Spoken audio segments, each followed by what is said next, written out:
Hello there. We may be having some technical difficulties. Let me do some checking real quick. Bear with me.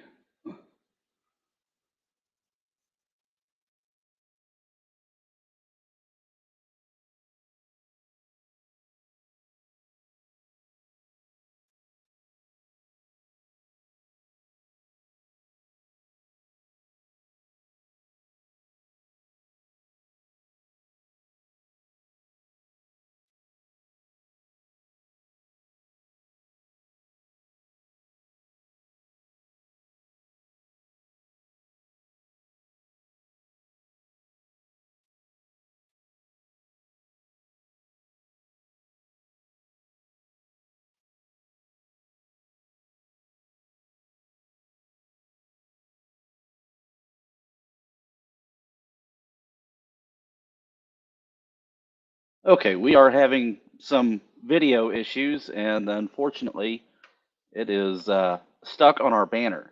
But we have audio, and so we're just going to roll with it because it's how it goes sometimes. Uh, well, welcome to our monthly live stream. I'm Stephen Carter, Secretary for Texas NORML. Tonight, we're going to talk about decriminalization efforts in Denton and in Killeen. And we have some guests on to talk with us about that. Before we get into that, though, wanted to tell everyone that I'm aware that a lot of people have been asking for an in-person event. When is Texas NORML going to have our next in-person event?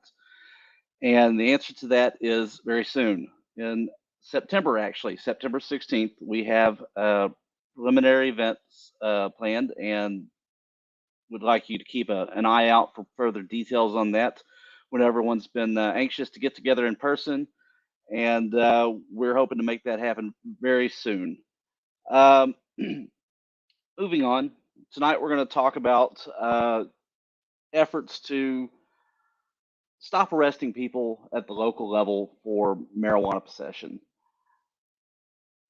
As you all know, we're not getting the success that we'd like to see in the state legislature. Our biggest obstacle is Texas Lieutenant Governor Dan Patrick. He's holding up progress on this issue. And unfortunately, we've had to, as activists, seek justice elsewhere.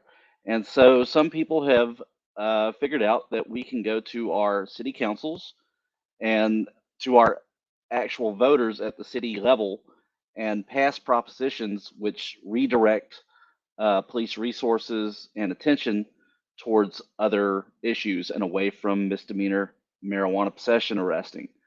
6 cities voted in favor last year to do this, which also includes Austin, Harker Heights, Elgin, and San Marcos, in addition to Killeen and Denton. Now, for anyone who's unfamiliar, we have 2 types of marijuana possession arrests, which are misdemeanor here in Texas. The first is a Class B, which is anything up to 2 ounces, and that is 180 days in jail potentially if you get the full sentence. Whereas a Class A is anything between 2 ounces and 4 ounces, and that is a year in state jail. These proposals typically would prevent police officers from arresting people for Class B and Class A misdemeanors. But I'd also like to remind everyone that at the end we have a Q&A session, and I hope that you'll leave comments in the comment section on your respective platform. We'll look at those and we'll ask our guests what about those questions on your behalf. So I'd like to bring on Julie Oliver with Ground Game Texas. She was one of the people who spearheaded the efforts in Killeen to implement Prop A. And so, Julie, thank you for being with us tonight. Oh, it's my pleasure. Thank you for having me. So, as I understand it, 16,845 residents voted in favor of Prop A, which is just over 69% approval from the voters there. That's pretty good support. I'd say that's a super majority. Yes, I would say so. So could you tell us, what does Prop A do, and what do you think about those results? So Prop A does a number of things. First of all, it prohibits police from arresting or citing folks for misdemeanor possession. It also, as we write the ordinance, it directs law enforcement that they cannot use smell as probable cause for search. And then finally, it prohibits a city from testing THC concentration levels. So they can't budget to test for THC concentration levels, which is the only way to affirmatively test that something is illegal cannabis and not legal hemp. Great, thank you. So what prompted Prop A to be put on the ballot? What started all this? Yeah, so, many states, we've seen a lot of states across the country legalize cannabis. And they usually, the genesis for that is collecting signatures and putting it on the ballot statewide. In Texas, we don't have that option. In Texas, only our legislators can put something on a statewide ballot.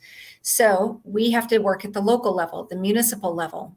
And so the genesis for this was talking to a group of folks in Killeen saying, hey, we've done this thing in Austin. Do you think this would work in Killeen? And just a group of activists coming together, similar in Denton, a group of activists really taking this project on, collecting the signatures, presenting it to the city clerk to affirm that they got enough signatures from registered voters. City council always has the option to adopt these once the city clerk has certified the signatures. In this case, and in fact, in all the cases where marijuana decrim was put on the ballot, in all cases, the city councils just pushed it to the ballot to let voters decide. So that's kind of the genesis of how it starts. It is a real ballot initiative. It's not statewide, though. So we have to work at the local level. Mm-hmm. And so was this difficult to do? Were there obstacles to getting this on the ballot? Well, I have to say it's, honestly, talking to voters about this issue is one of the easiest issues we can talk to voters about. And yeah, it does take time and resources to collect the requisite number of signatures, and it's always different depending on the city. But I will say, as far as an issue goes in getting a consensus across the political spectrum, marijuana decriminalization, and even further than that, marijuana legalization, which we cannot do at the local level, has to come from the state.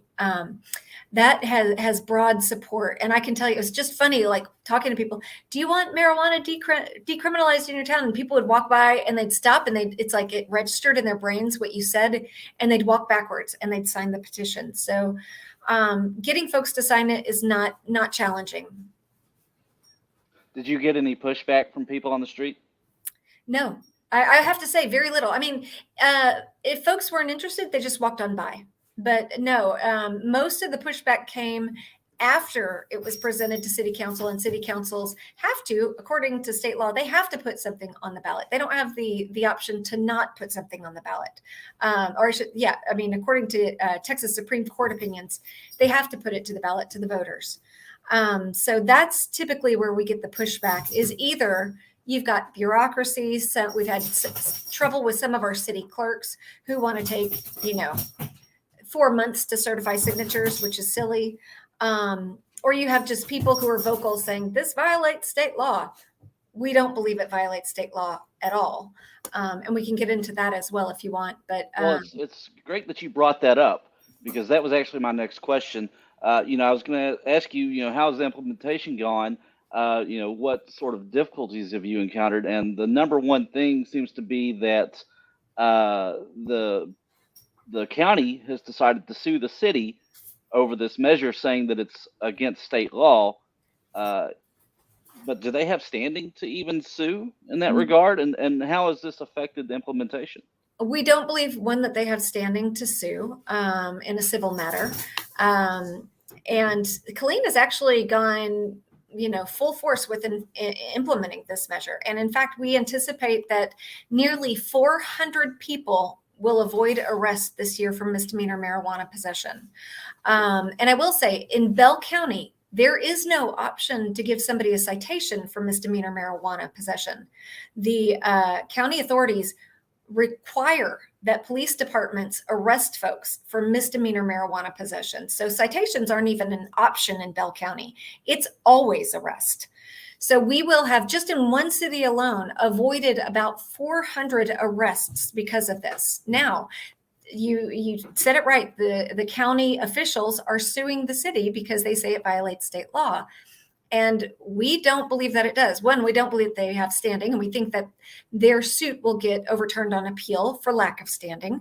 But two, it doesn't violate state law. 4 years ago, in the state legislative session of 2019, they passed the Farm Bill, which mirrored federal legislation that legalized hemp. Now, hemp is marijuana. There's no difference in marijuana except for THC concentration levels. So as long as you don't exceed those concentration levels, legal hemp is perfectly legal in Texas to purchase and consume, whether you want to smoke it, you want to wear it, whether you want to ingest it, however you want to do it. It is perfectly legal in this state. So we did not author the confusion. We left that to our legislators at the Capitol.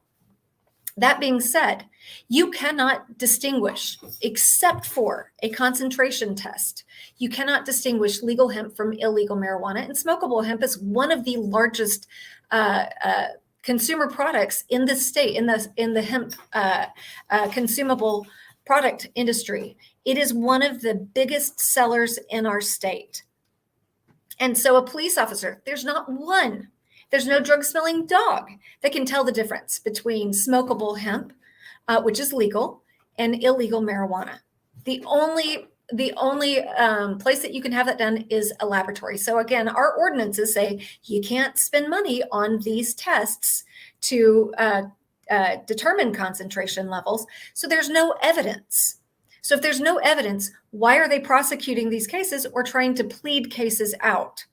Further, it is a violation of our civil liberties to invite law enforcement into our cars, into our purses, into our personhoods, into our homes, when they can't definitively know that something is not a legal substance that you possess.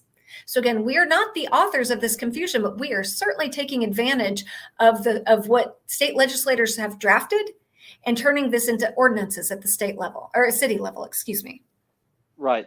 And so you bring up a great point there about plea deals and evidence.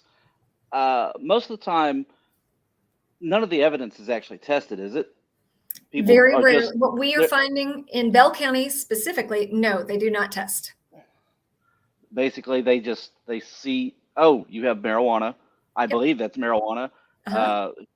They don't do citations there. They arrest you, take you to jail. That's right. And then you get a call from the DA's office eventually, generally with a plea deal. Right. And most people take it, right? Right. And so how is that still going on pretty widespread there? Not in Killeen, but we just did a public information request for the first 6 months of 2023 in Harker Heights, and they have tripled the amount of arrests over a year ago, the first 6 months of 2022. They have tripled the amount of arrests in Harker Heights. It's almost like they want to make up for the fact that Killeen is not arresting its residents for misdemeanor marijuana possession. Almost as if they're targeting it. Almost as if they're targeting it. And I will say that Harker Heights is one where we've had a challenge. It passed, again, with a supermajority, 64% of the voters last November. 2 weeks after the election, City Council repealed our ordinance. We collected signatures in 11 days to put it back on the ballot, and it won again this past May. But the City Council there refuses to implement it. And again, it almost sounds like they've given a directive to law enforcement in Harker Heights to that's not normal to have 3 times the number of arrests year over year. It's highly unusual. Highly unusual. Yes. So where are we at right now with Prop A? What's its current status? So certain cities are implementing it. Certain cities are getting sued for implementing it, but they're still on the path to full implementation. And then you have cities, Deb will talk about this later, that aren't implementing it at all. And that would be Denton in that camp, you've got Denton and Harker Heights. So the only options for folks there are suing, which is very costly, very expensive, or getting new leaders elected who actually will implement these ordinances. Well, Killeen specifically, Mhm. I know that speaking of legal fees, they've already spent over $50,000 defending this lawsuit, correct? Right. Correct. And they've authorized how much more? They authorized a cap this year of 100,000. Now, Mm. I will give you this analysis. In calculating 400 people staying out of the criminal justice system, 400 folks, the city is saving at a minimum, very, very conservative estimate. They're saving probably $250,000 a year by not arresting people and booking them and sending them through the criminal justice system.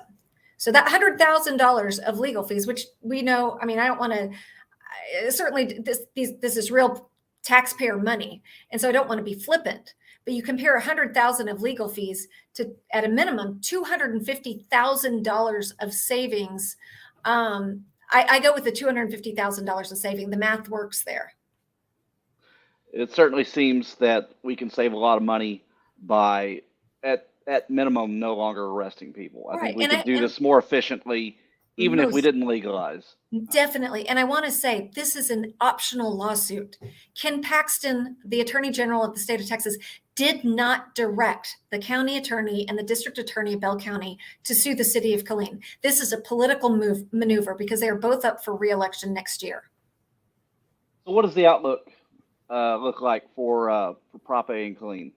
Well, honestly, I think the future look like there. Yeah, I think it's quite favorable. I mean, the Court of Appeals is the third Court of Appeals, which is housed in Austin.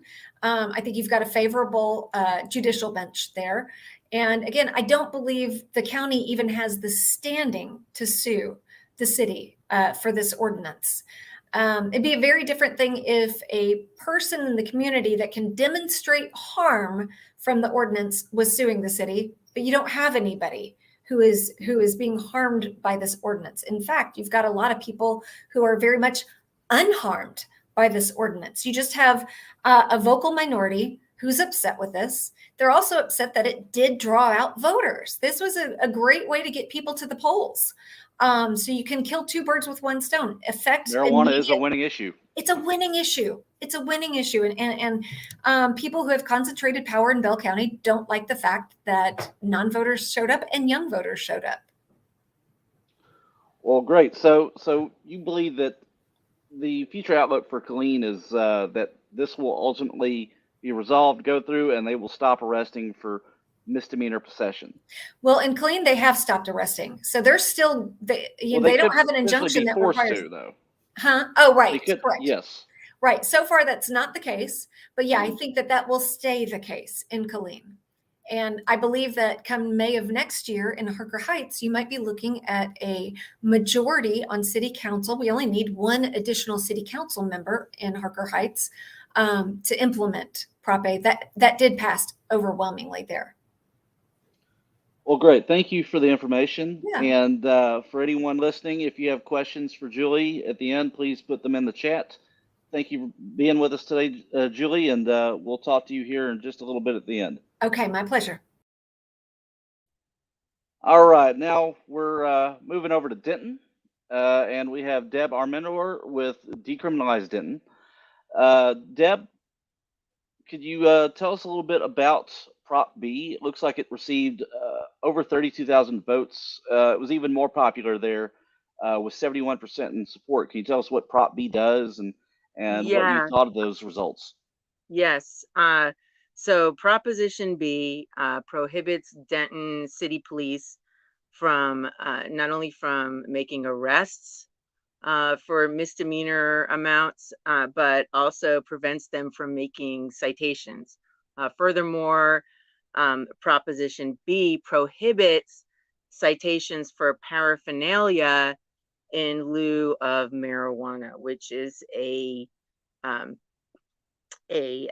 dirty trick that a lot of police have used, especially since the 2019 hemp law that Julie was talking about, where they can just call anything paraphernalia, any legal item, a lighter, a baggie, a jar, including, of course, bongs and pipes. So this prohibits that and cuts off that loophole. It also, like the Killeen ordinance, as Julie was saying, prohibits police from using the smell test as probable cause for search and seizure, and prohibits the city from paying for THC testing. I want to ask you about part of that right there. You bring up an interesting point. It gets rid of justifying seizures or searches and seizures by saying, "Hey, I smell marijuana." Now they can no longer do that, correct? Yep. Yes. And there's concerns by law enforcement that this prevents them from discovering other more serious crimes. What do you have to say about that? Well, I would say, and they do say that officers exactly have said that. I would say that's absurd. If you're trained as a detective, and the only way you know how to catch someone who's robbed a bank is by sniffing them to see if they smell like what you think is marijuana, you're not very good at your job. So if they're having this problem, then that's a sign that they're not very good at their job. But it is, as Julie said, a violation of civil liberties, especially after Fourth the Amendment violation. Yeah, it's a federal constitution violation. Yep, and especially in the state of Texas after the 2019 hemp law, where where there's no way a human, even a dog, only a lab test can tell whether what you're smelling is legal hemp or illegal marijuana. You're violating people's Fourth Amendment rights just by searching them, just through an encounter based on smell. So, I mean, can we smell the difference between 4 ounces and 5 ounces? But what was that? Can we smell the difference between 4 ounces and 5 ounces? No, no. So it sounds like, even if we were to, go this direction, does it cause problems for felony cases at all? Or is this No. something that they need to be investigating through other methods? Yes. Although I will say that our ordinance in Denton does allow for felony arrests. We can't touch felony arrests for felony amounts of marijuana. Obviously, no city ordinance can. But if someone's guilty of a some other felony crime, then this ordinance, no city ordinance can address any felony crime at all. Right. So they would have to spot it or discover it in the course of investigating another crime. Yeah, exactly. Yeah. Yep. Okay. So could you tell me about what prompted Prop B to be put on the ballot there? Sure. Yeah. So I actually well, I have always been an activist. This is one of the many issues I've been involved in. I also happened to be on city council for 2 consecutive terms. And in both of those terms, I tried on city council to get a consensus on council to vote to decriminalize cannabis in the city of Denton, because I knew, and I was serving not a district position, but an at-large citywide position. So I knew, having received more votes than anybody ever had in the history of Denton, and having run not entirely on this issue, but largely on this issue, I knew it had the voters' support, and that the numbers were there. But it failed not just once, but twice, to get consensus of 2 different city councils, including a city council that was allegedly going to be the progressive majority city council. But this issue continued to have the vast support of the people of Denton. across the political spectrum from left to right. So I decided not to run for a third term, in part because I wanted to focus on our effort to bring this to the people for a ballot initiative. So we did just like they did in Killeen, and just as Julie said, it was so easy getting signatures. People, we just needed to say the words decriminalization, and those petitions practically signed themselves. So yeah, that's how we got that to happen, from a failure of multiple city councils to the success of the people. And then, as has been covered in the news, the day after Proposition B overwhelmingly won, 72% of the citywide vote and in every single one of our 4 districts. Denton's divided into 4 districts, each of which is represented by an individual council member, plus we have 2 at-large members and a mayor. Each of those districts, it won overwhelmingly, even in the most conservative district. The following day, the city manager and police chief issued a public announcement and a press release saying that they were going to refuse to implement this ordinance. And I can't say I was surprised by that. I'm sorry, what? They've refused to implement it, and they're still refusing to implement it, correct? And this has been going on for a while now. They are still refusing to implement it, and we are continuing to fight. We are continuing to fight it in every way we can. What does that fight look like? Well, as you said, or maybe it was Julie who said, but that we could sue, and we looked into that, and what we found was that the time it would take, yes, it was cost prohibitive for us, but also the time that it would just take too long. Too many people would suffer while we were fighting this in the courts. So we decided that the simplest way, the most expedient way, was to get a new city council that would force the city manager and the police chief to do their jobs, because the city council is the boss of the city manager, and the city manager is the boss of the police chief. And so we got one of the council members who was most adamant against Proposition B easily recalled by his own district. And then we thought that we had at that point what looked like a majority to force the city manager and police chief to implement it. Unfortunately, one of the council members who got reelected, who had been on our side, ended up flipping and deciding that supporting police opinion was more important than supporting the overwhelming vote of the people. So, of course, that was devastating, and we knew that was a possibility. So now we are trying to get her to flip back. And are we looking at another potential recall?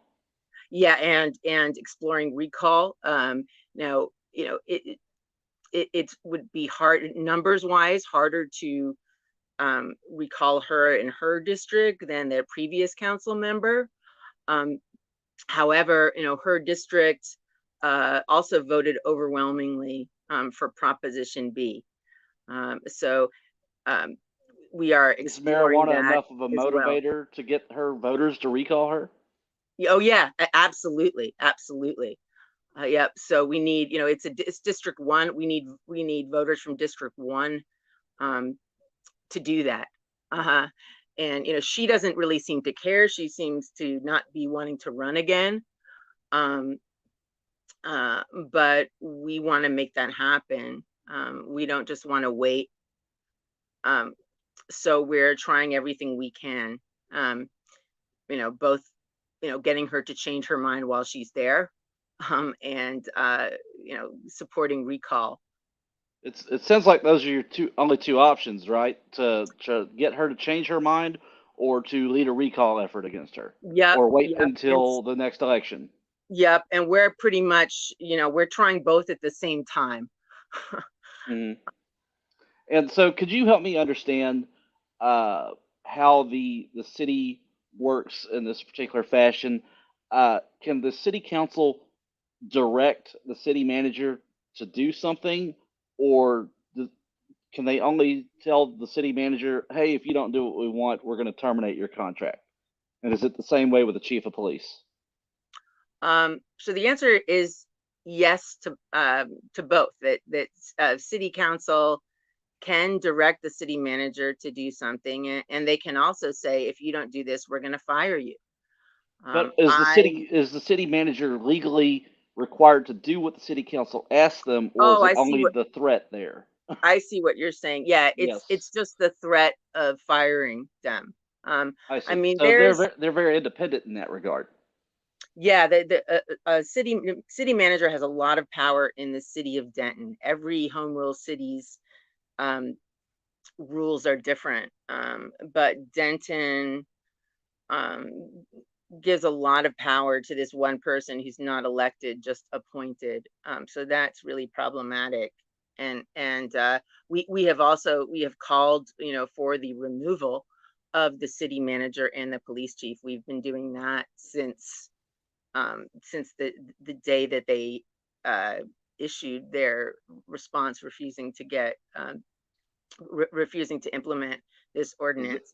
Has And that been council has effective in refused any to do way? that. Council has refused to hold them accountable. Even our allies on council have said, well, we don't want to go that far. Well, firing a city manager is a big deal, and finding a new one is a pain. I've Mhm. seen the process firsthand, so I can understand why they would be hesitant to fire a city manager over one issue such as this. Yeah, Um, I mean, my do you think take they would go is that that, route? yeah, this is not just a one issue. This is a democratically decided ordinance. It's historic. Mm. That's how we see it. So we really see it as worth going through the trouble to find another city manager, because what is more important in their job than serving democracy? um, So, what is the future outlook of Prop B then?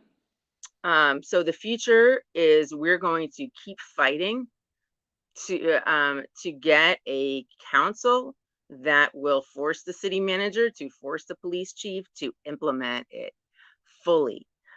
We are doing regular public information requests, just like um, Julie said that they're doing in Killeen.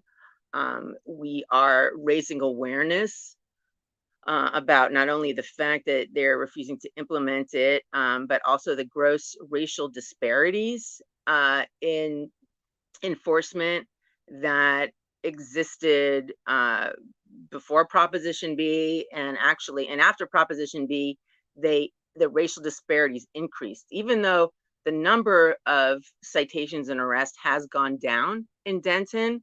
Um, the um, the ratio of Black people, who make up 10% of the Denton population, and white people getting arrested for the same misdemeanor offense that Black people and white people are just as likely to do, um, has increased. Um, and so we are raising awareness about that. We're also raising awareness to let people know what to do when a cop pulls you over because they think you smell like um, marijuana. A lot of people end up um, consenting to searches without Never knowing that consent they're to a search. consenting to Anyone, searches. real quick, anyone listening right now, never consent to a search. Make Yep. them get a warrant, and make them do it against your will, uh, because they have no right to search your car without a warrant, without probable cause, and you don't need to help them at all. Yeah. So it's great that y'all are teaching people there in Denton how to interact with police. I'm curious, what are you say we have someone from Denton here listening to this? Uh, what would you recommend that they do to help out in this next steps? Um, I recommend that they write to counsel, that they come to counsel to and speak out about this. Um, that they make sure to vote and get all their friends registered to vote. Um, we also let them know that we understand that this causes further distrust in government. This is the kind of issue that makes people not want to vote. People got so rallied up to vote. We registered so many new voters. People voted who had never voted before, only to see, their vote overturned the very next day. So yeah, we're letting them know we're as pissed as you are. It's almost And discouraging, isn't it? oh yeah, it's enraging. But that's politics, though. You've It got to it, keep it really back. is. It, Mm-hmm. it's always a marathon. It's never a sprint. Mm-hmm. Yep. And it's such a failure of democracy, Yeah. Well, thank you for being on with us tonight. It was very informative hearing about Denton, and we hope that y'all come along in the near future and get to where Killeen is right now. Hopefully not with a big lawsuit on your hands, but to where we stop arresting people, because that's the big thing that we want here. We want people's lives to stop being ruined by being arrested for marijuana possession. Yeah. And so with that, I'd like to bring Julie back as well. I'm here. Hey, Julie. Hi. So for anyone who has any questions for Julie or Deb, please post them in the comments section. I'd like to give both of you a question that was presented earlier. It's a little bit off topic, but it sounds like both of you were very interested in talking about it, and you covered it a little bit. Someone would like to know, Shane would like to know, could you expound a little bit on the current status of legal hemp-derived Delta-9 THC? And I'd like to throw also in there, could you talk a little bit about THCA products as well? Julie, we'll start with you. So there is somebody who is way more knowledgeable about Delta-9 and other variants than me, unfortunately. I will say that my experience in this is limited to concentration levels as to what is legal and permissible in the state of Texas and what is not. And the person I'm talking about is David Bass. He's with Texas Veterans for Medical Cannabis. And he said that the state of Delta-9 is really kind of up in the air in Texas.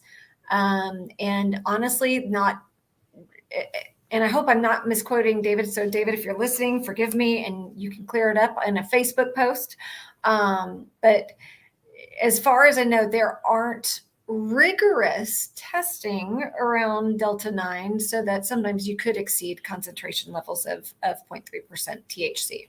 So I might not be the best person to ask on this. So I'll turn it over to Deb to see if she has any additional information. And if not, I will say David Bass is a fabulous resource. You can find him on Facebook. And again, he leads a group called Texas Veterans for Cannabis or Medical Cannabis. But you're not seeing any hassle from law enforcement there in Killeen in regards to this product? No, not that we're hearing. No. Now, I have read things from other parts of the state where a kid was caught vaping Delta-8, and the sheriff's department, he was at high school, and I don't even know if he was caught. I think he was caught with a vape pen that he says had Delta-8 in it. They have refused. That's kind of irrelevant, isn't it? It is true, but they have refused. But it goes to the point of they have refused to test the concentration levels. And again, how can you prove anything then? You can't prove anything. So this poor kid has been waiting a year for tests to come back conclusively. So he has an arrest on his record, and so again. Could you imagine I don't the even think pressure on a child for that? I'm sorry? For that? I'm sorry. Could you imagine the pressure that No, I rests on a can't. child's head for having to have this lay over his head for a year? What does Right. that do to someone?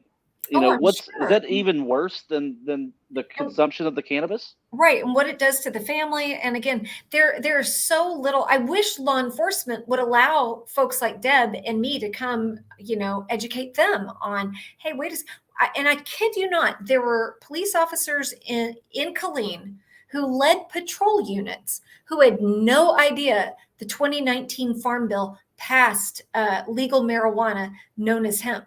So low concentration marijuana is legal. They had no idea until the lawsuit came about. They had That's no pretty idea. typical. It is very typical for law enforcement to not know the law in Texas, They don't know the law. unfortunately. Yeah. And we're Deb, having that same struggle in Denton. We know that people are getting cited and arrested for, not just Delta 9, but legal Delta 8. Delta 9 is arguably legal too. Legal Delta 8, cited and arrested for it. So just as in Killeen, we're struggling to get them just to enforce the state law, the 2019 state law, as well as our own ordinance. It's really egregious, and it ruins people's lives. It destroys lives, and even citations. I know a citation is much better than getting arrested. But that is harmful too. It's very costly, and that does a lot of harm. it's still the same charge in the end, Yeah, even if you don't get yeah, arrested. Now, don't get me wrong, getting a citation is much better than spending a night in jail and having your car impounded and having to pay fees and potentially missing work and school and all that stuff. Right. You yeah, don't get to come home to your kids that night either. Right. yeah, yeah. And guess what? If your car gets impounded, you're still paying those fees. Absolutely. I mean, And it just stacks up. yeah. And what if you don't get to be arraigned immediately the next day? What if you have to Right. wait? Oh, and I will tell everybody that is happening in Bell County. And in fact, the county attorney attested to that for folks who aren't arraigned. Some folks haven't had, well, oh my God, it's bad. He said it takes on average sometimes for folks, well, maybe not average, but people can wait as much as 5 days to get arraigned in Bell County. And he was saying this in the commissioners meeting, trying to get more funding to hire 2 more attorneys. So again, another reason why folks should not have to pay for fellow residents to sit in jail for 5 days, losing their job, potentially losing housing, or losing school benefits, or losing VA benefits. I mean, my goodness, there are better things to focus on in cities than trying to bust people with a joint. I'm sorry. It just It is. seems like people I'm are not having to sorry. pay every which way. Right. Right. It's so. How does money play into all of this? Do y'all think that money has some level of Oh role here? yeah. I mean, it's just so from the taxpayer's side, from the victim side, the victims being people who are getting the arrests and citations, it is costly. But every time something is costly for one group, there's another group making money off it. And police departments who depend on these arrests and citations as just something they can do to justify their existence, to justify their jobs. They see money is at stake.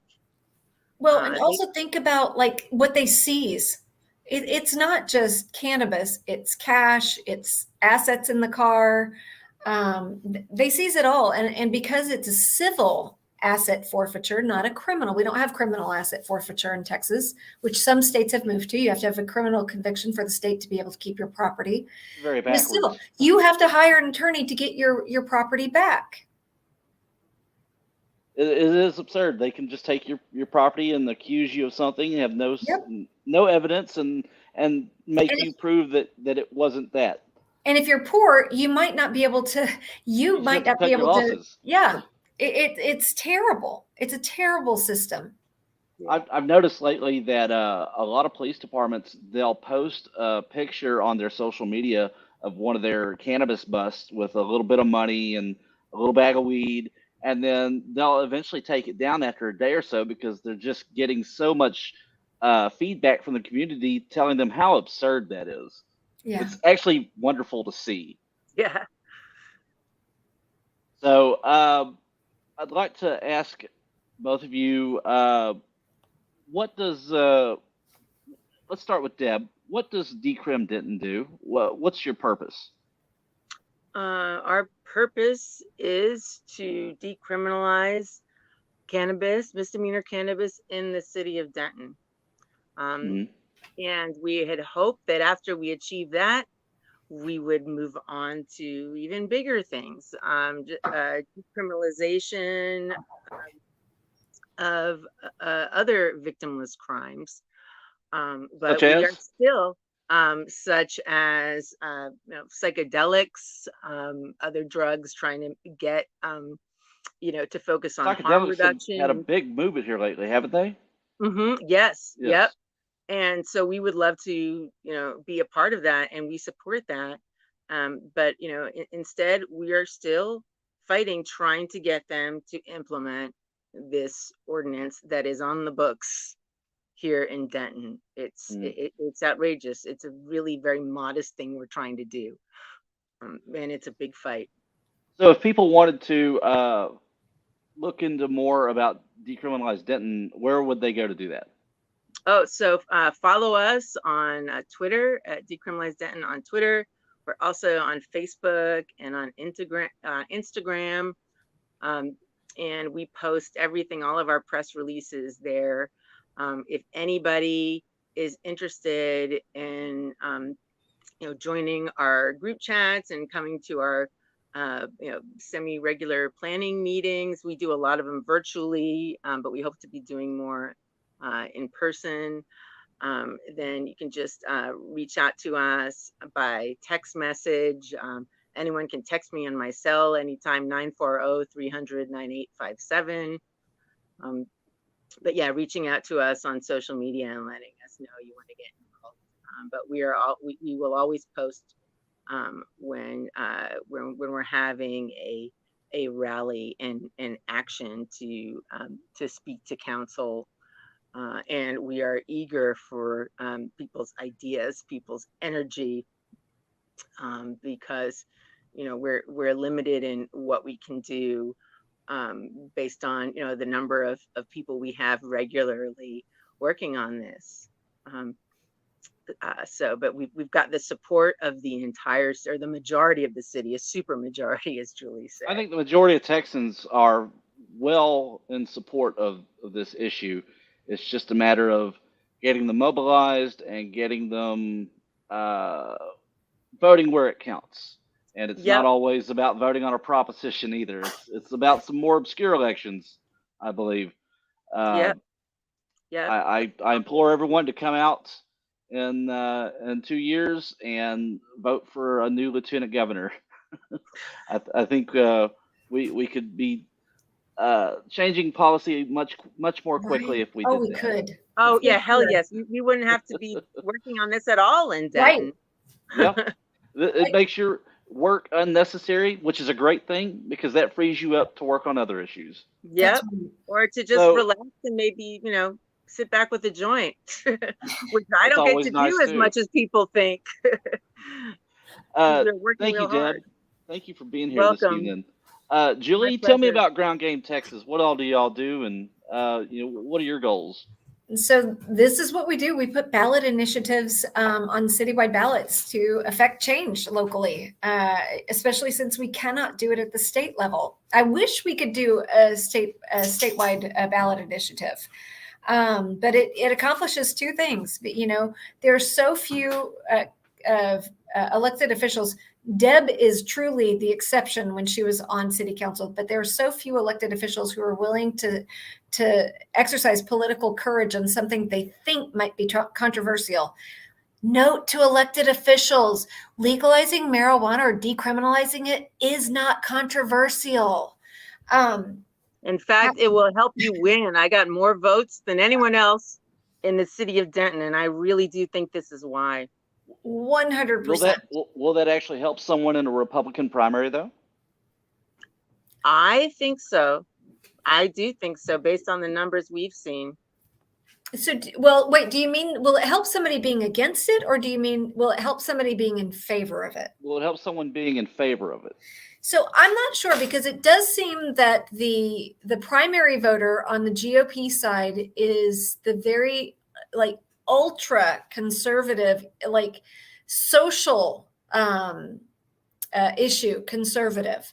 And that seems to be the only pushback I have seen in the cities in which we've worked, is truly the people who are really, I don't know what to call it. And I'm going to tell you, I'm wearing a cross on my neck, so I am a believer, but I'm talking about Bible thumping people. Like, You do have, though, at the state level, someone like Sid Miller. Right, true. Sid Miller. Yeah. I mean, it certainly hasn't hurt him. It has been a this great is what I will say. proponent. It won't hurt a primary candidate at all on either side.